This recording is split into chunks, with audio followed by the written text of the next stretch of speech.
Shalom, saudara yang Tuhan Yesus Kristus kasihi, berjumpa kembali dengan saya, di mana hari ini kembali kita akan bersama-sama merenungkan kebenaran firman Tuhan, dan kiranya kebenaran firman Tuhan pada hari ini dapat kembali memberkati kita semua. Teks firman Tuhan yang menjadi renungan kita pada hari ini terambil dari surat Roma pasalnya yang ke-13, ayatnya yang ke-11 sampai dengan ayatnya yang ke-14. Demikian firman Tuhan. Hal ini harus kamu lakukan karena kamu mengetahui keadaan waktu sekarang, yaitu bahwa saatnya telah tiba bagi kamu untuk bangun dari tidur, sebab sekarang keselamatan sudah lebih dekat bagi kita daripada waktu kita menjadi percaya. Hari sudah jauh malam, telah hampir siang, sebab itu marilah kita menanggalkan perbuatan-perbuatan kegelapan dan mengenakan perlengkapan senjata terang. Marilah kita hidup dengan sopan, seperti pada siang hari. Jangan dalam pesta pora dan kemabukan, jangan dalam percabulan dan hawa nafsu, jangan dalam perselisihan dan iri hati. Tetapi kenakanlah Tuhan Yesus Kristus sebagai perlengkapan senjata terang, dan janganlah merawat tubuhmu untuk memuaskan keinginannya. Demikian saudara teks firman Tuhan yang menjadi renungan kita pada hari ini. Dan tema dari renungan kita pada hari ini adalah waktunya sudah dekat.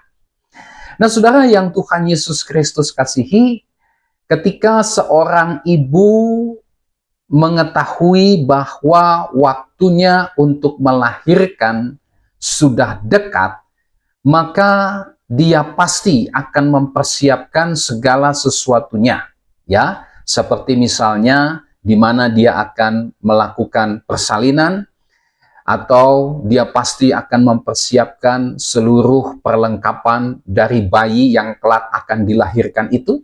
Dia juga pasti akan mempersiapkan berapa biaya persalinan dan sebagainya. Yang jelas ketika seorang ibu ini tahu bahwa waktu untuk melahirkan sudah dekat, dia pasti akan mempersiapkan segala sesuatunya. Tetapi saudara, kalau si ibu ini bersikap acuh tak acuh atau masa bodoh, maka pasti akan timbul masalah, ya, yang membahayakan baik si ibu ataupun si bayinya itu. Demikian pula saudara dengan seorang pelajar. Ketika dia tahu bahwa waktu untuk ujian kelulusan itu sudah semakin dekat, maka dia pasti akan mempersiapkan diri dengan baik, ya. Dia pasti akan giat belajar, dia pasti akan menjaga kesehatan supaya nanti pada waktu ujian dia tidak sakit, ya. Dia juga pasti akan mengurangi waktu-waktu untuk bermain, waktu-waktu untuk santai atau menyalurkan hobinya dan sebagainya dan sebagainya. Dia pasti akan mempersiapkan segala sesuatunya ketika dia tahu bahwa waktu ujian kelulusan itu sudah semakin dekat. Tetapi saudara, kalau dia malah justru bersikap acuh tak acuh, masa bodoh, dan memilih untuk misalnya bersantai dan bersenang-senang, maka dia pasti tidak akan bisa menghadapi ujian itu. Dia pasti tidak akan lulus ujian. Bahkan bisa jadi dia juga tidak akan lulus untuk menyelesaikan studinya, atau dia harus mengulang kembali. Nah intinya saudara, ketika seseorang mengetahui bahwa waktu sudah semakin dekat, maka pasti dia akan mempersiapkan segala sesuatunya dengan baik, bukan? Ya. Sebaliknya kalau dia bersikap masa bodoh, bersikap acuh tak acuh, padahal dia tahu waktunya sudah semakin dekat, maka pasti dia akan mengalami masalah yang sangat serius. Nah saudara yang Tuhan Yesus Kristus kasihi, bagian firman Tuhan pada hari ini berbicara tentang waktu kedatangan Tuhan yang semakin dekat. Ya. Nah, kalau kita lihat di dalam ayatnya yang ke-11 bagian A, di situ ada kalimat kamu mengetahui keadaan waktu sekarang. Ya. Nah, istilah waktu sekarang di dalam ayat 11A ini ini menggunakan kata Yunani kairos. Kairos itu, saudara, berbicara tentang waktu yang khusus, beda dengan kronos. Kronos juga diartikan sebagai waktu, tapi kronos ini punya pengertian kronologi, ya. Kita mengenal istilah kronologi, urutan daripada waktu suatu peristiwa itu terjadi. Ini dari kata Yunani kronos. Tapi kata yang dipakai di dalam ayat 11a, waktu sekarang, ini bicara tentang waktu kairos, waktu yang khusus, waktu yang menentukan. Nah, di dalam konteks ini bicara tentang waktu menjelang kedatangan Kristus yang kedua kali. Waktu yang sudah semakin dekat. Kemudian di dalam ayat 11b, sebab sekarang keselamatan sudah lebih dekat bagi kita daripada waktu kita menjadi percaya. Ya. Nah, terjemahan Alkitab versi Firman Allah yang hidup menerjemahkan ayat 11b ini demikian, bangunlah karena sekarang kedatangan Tuhan sudah lebih dekat daripada ketika kita mulai percaya. Lalu kemudian dalam ayat 12a, di situ dikatakan hari sudah jauh malam, telah hampir siang. Ya. Nah, saudara, ini bicara tentang kedatangan Yesus yang kedua kali. Ya, hari sudah jauh malam, telah hampir siang. Ini merupakan kiasan dari kedatangan Yesus yang kedua kali. Istilah hampir siang, ya, hampir siang, ini bicara tentang waktu kedatangan Tuhan Yesus yang sudah semakin dekat. Ya, kalau kita bicara hampir siang, ini sebentar lagi hari sudah mulai siang, bukan? Ya. Nah, di dalam Alkitab versi Firman Allah yang hidup, ayat 12a ini diterjemahkan, malam hampir lalu dan fajar segera menyingsing, hari kedatangannya akan segera tiba. Malam hampir lalu. Ini bicara bahwa sedikit lagi malam itu akan berlalu. Kemudian fajar akan segera. Nah, ini waktunya sudah dekat. Sebentar lagi fajar akan segera menyingsing. Itu bicara tentang kedatangan Tuhan yang akan segera tiba. Waktunya sudah dekat. Nah, saudara, istilah malam dan siang yang dipakai di dalam ayatnya yang ke-12 ini juga merupakan sebuah kiasan. Istilah malam ini bicara tentang kiasan dari zaman ini. Zaman saat ini. Zaman di mana kita hidup saat ini.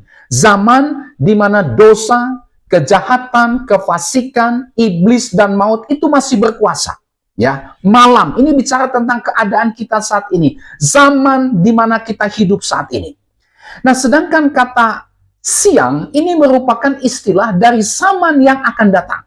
Atau zaman yang akan segera datang. Itu berarti sudah dekat. Tidak lama lagi.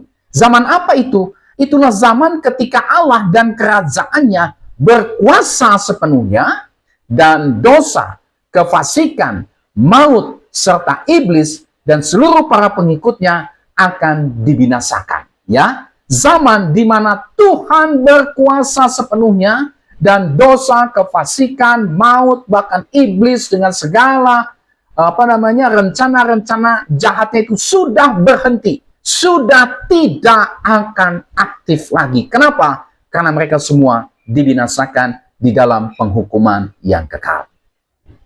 Jadi, saudara, bagian firman Tuhan ini merupakan sebuah nasihat Rasul Paulus kepada jemaat yang ada di Roma tentang kedatangan Tuhan Yesus yang kedua kali yang sudah semakin dekat, ya, atau sudah di ambang pintu.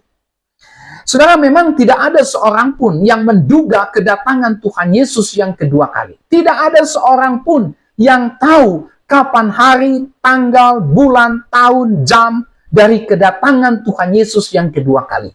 Tetapi, saudara, kedatangan Yesus, meskipun tidak ada yang tahu kapan pasti kedatangan itu, hari, tanggal, bulan, tahun, dan jamnya, tetapi kedatangan Yesus itu adalah sebuah kepastian, adalah sebuah keniscayaan.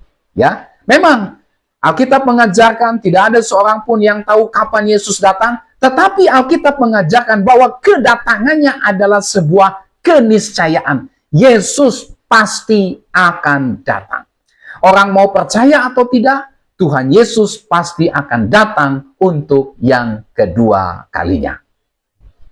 Nah, oleh sebab itu, saudara, di dalam teks firman Tuhan ini, Paulus memberi nasihat kepada jemaat di Roma, termasuk juga kepada kita saat ini, agar kita ini mempersiapkan diri dengan sebaik-baiknya di dalam menanti kedatangan Yesus yang kedua kali itu, yang waktunya sudah dekat. Nah, di dalam bagian firman Tuhan ini, kita bisa melihat seperti apa atau bagaimana bentuk kesiapsediaan kita di dalam menanti kedatangan Tuhan Yesus yang sudah semakin dekat tersebut. Mari kita lihat yang pertama. Itulah bangun dari tidur. Ayatnya yang ke-11. Saya akan baca lagi ayat 11. Hal ini harus kamu lakukan karena kamu mengetahui keadaan waktu sekarang, yaitu bahwa saatnya telah tiba bagi kamu untuk bangun dari tidur. Saatnya telah tiba bagi kamu untuk bangun dari tidur. Saudara, apa yang dimaksud dengan bangun dari tidur? Bangun dari tidur, ini merupakan kiasan dari selalu waspada dan berjaga-jaga. Artinya apa? Artinya, saudara, kita tidak membiarkan diri kita ini menjadi lengah sehingga terlena dengan kenikmatan dosa dan juga kesenangan duniawi. Itu maknanya. Waspada dan berjaga-jaga. Bangun dari tidur. Saatnya kamu bangun dari tidur. Saatnya kamu harus waspada dan berjaga-jaga. Artinya, jangan biarkan dirimu menjadi terlena, dirimu menjadi lengah dengan segala kenikmatan dosa dan kesenangan yang ditawarkan oleh dunia ini. Ya, itu berarti, saudara, kita tidak membiarkan dosa terus-menerus dia tinggal dalam diri kita. Ya, nah, jangan sampai, saudara, kenikmatan dosa dan kesenangan duniawi ini meninabobokan kita sehingga kedatangan Kristus yang kedua kali ini menjadi sebuah malapetaka bagi kita. Ya, oleh karena kita tidak berjaga-jaga terhadap berbagai macam kenikmatan dosa dan kesenangan duniawi ini, maka kedatangan Yesus yang kedua kali ini justru malah menjadi kebinasaan bagi kita. Celakalah kita, saudara, ketika Tuhan Yesus datang yang kedua kali, kita justru malah terlena. Kita justru malah dininabobokan oleh kenikmatan dosa dan kesenangan duniawi. Bangun dari tidur. Ini juga, saudara, merupakan kiasan supaya kita ini tidak kendor di dalam mengikut dan melayani Tuhan. Menjelang kedatangan Tuhan Yesus yang kedua kali yang sudah semakin dekat, bangun dari tidur. Artinya, jangan sampai kita kendor di dalam mengikut dan melayani Tuhan. Ya, kita tetap semangat, penuh gairah di dalam melayani dan mengikut Tuhan. Roma pasal 12 ayat 11 berkata, saudara, janganlah hendaknya kerajinanmu kendor, biarlah rohmu menyala-nyala dan layanilah Tuhan. Jangan biarkan kerajinanmu di dalam mengikut dan melayani Tuhan itu menjadi kendor. Tapi biarlah semangatmu itu, rohmu itu tetap menyala-nyala di dalam mengikut dan melayani Tuhan. Ini bangun dari tidur. Jangan biarkan semangat kita, sukacita kita, gairah kita di dalam mengikut dan melayani Tuhan menjadi kendor menjelang kedatangan Tuhan Yesus Kristus yang kedua kali yang sudah semakin dekat.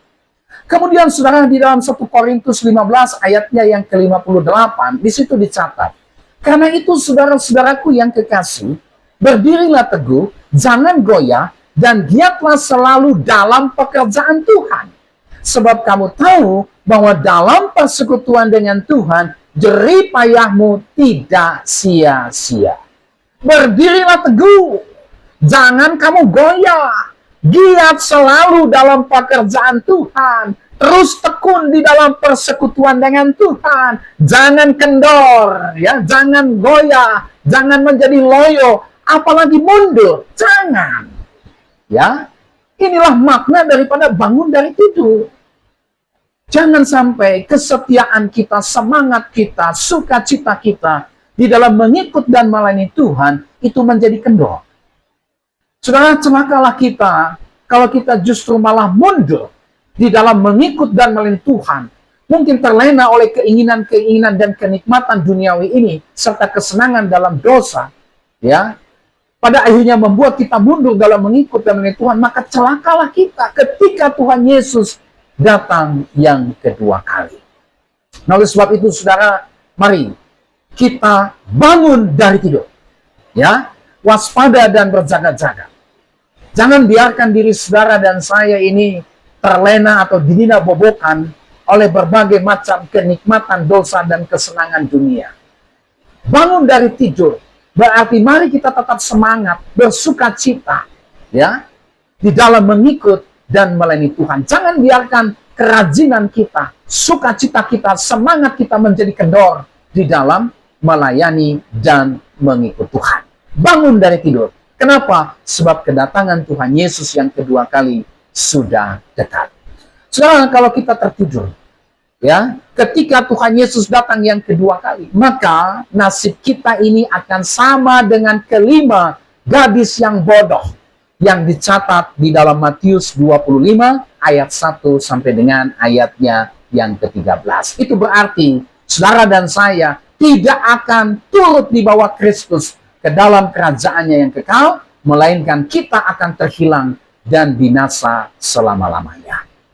Nah, saudara, inilah bentuk kesiapsediaan kita yang pertama di dalam menanti kedatangan Kristus yang kedua kali yang sudah semakin dekat. Itulah bangun dari tidur.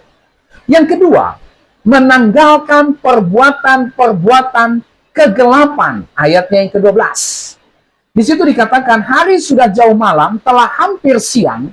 Sebab itu, marilah kita menanggalkan perbuatan-perbuatan kegelapan dan mengenakan perlengkapan senjata terang.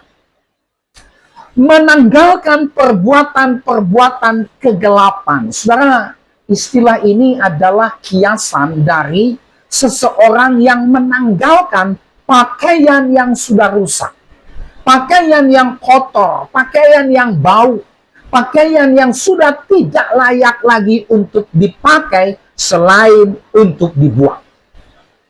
Ya, itu kiasannya. Saya yakin dan percaya kalau saudara punya pakaian yang sudah rusak, bolong di sana sini, ya, kemudian kotor, lalu bau dan tidak layak lagi untuk dipakai selain untuk dibuang, saudara pasti tidak akan pertahankan pakaian itu untuk saudara pakai, bukan? Saudara pasti akan buang pakaian itu, bukan? Ya.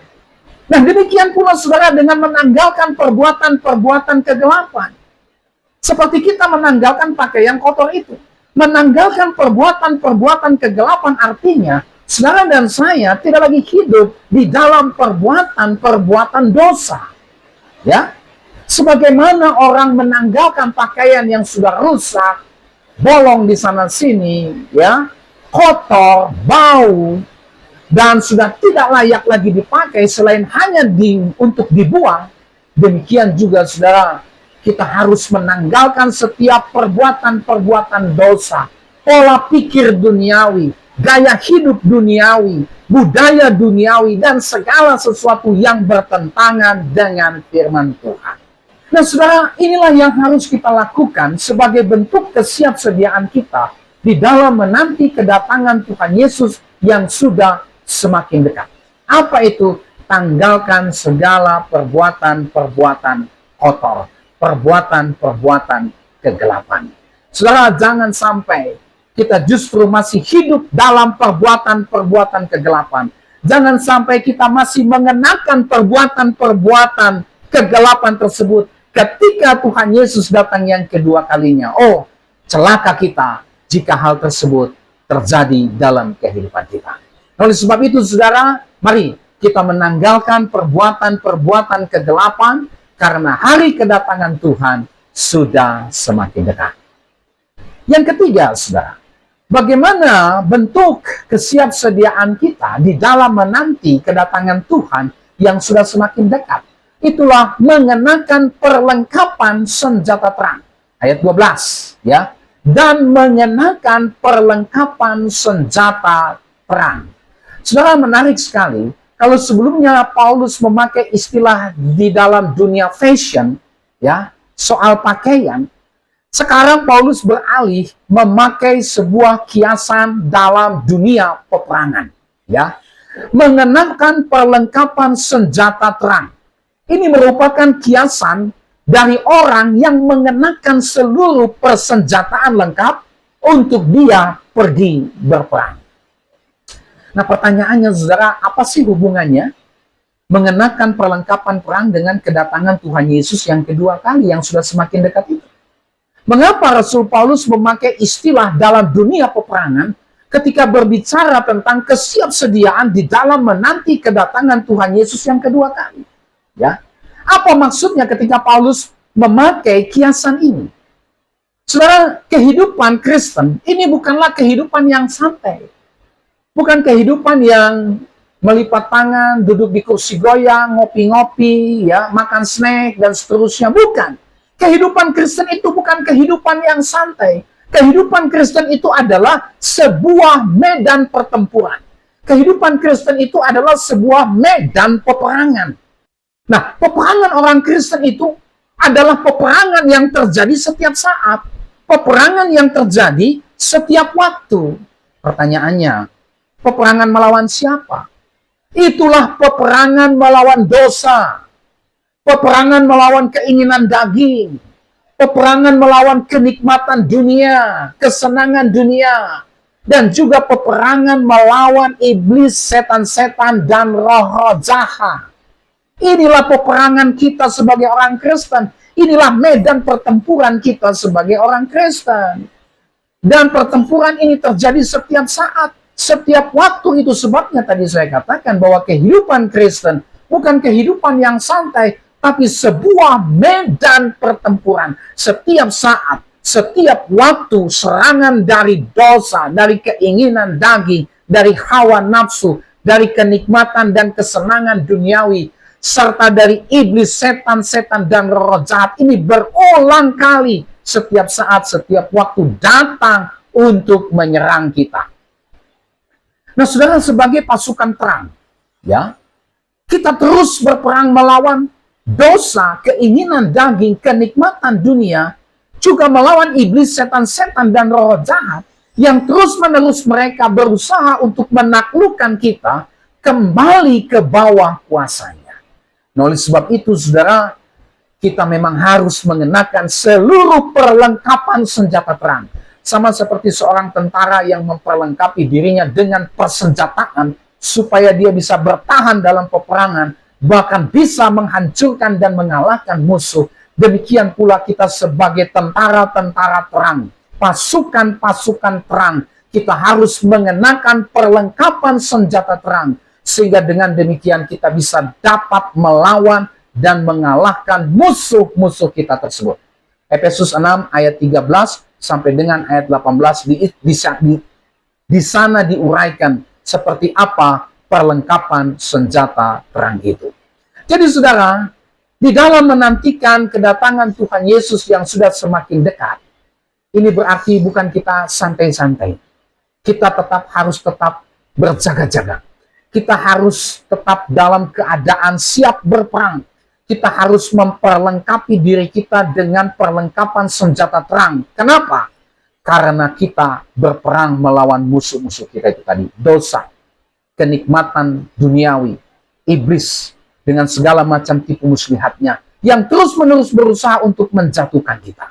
Oleh sebab itu, menjelang kedatangan Kristus yang kedua kali ini, yang sudah semakin dekat, saudara dan saya perlu memperlengkapi diri saudara dan saya dengan perlengkapan senjata perang, supaya jangan sampai kita jatuh ke tangan musuh-musuh kita tersebut. Saudara, tidak ada waktu untuk kita bersantai-santai dan menjadi lengah, karena musuh-musuh kita tersebut tidak pernah lelah untuk berusaha menjatuhkan kita di dalam perangkapnya. Yang keempat, seperti apa kesiapsediaan kita di dalam menanti kedatangan Kristus yang kedua kali yang sudah semakin dekat itu? Itulah hidup sebagai anak-anak perang. Ayatnya yang ke-13. Hidup sebagai anak-anak terang.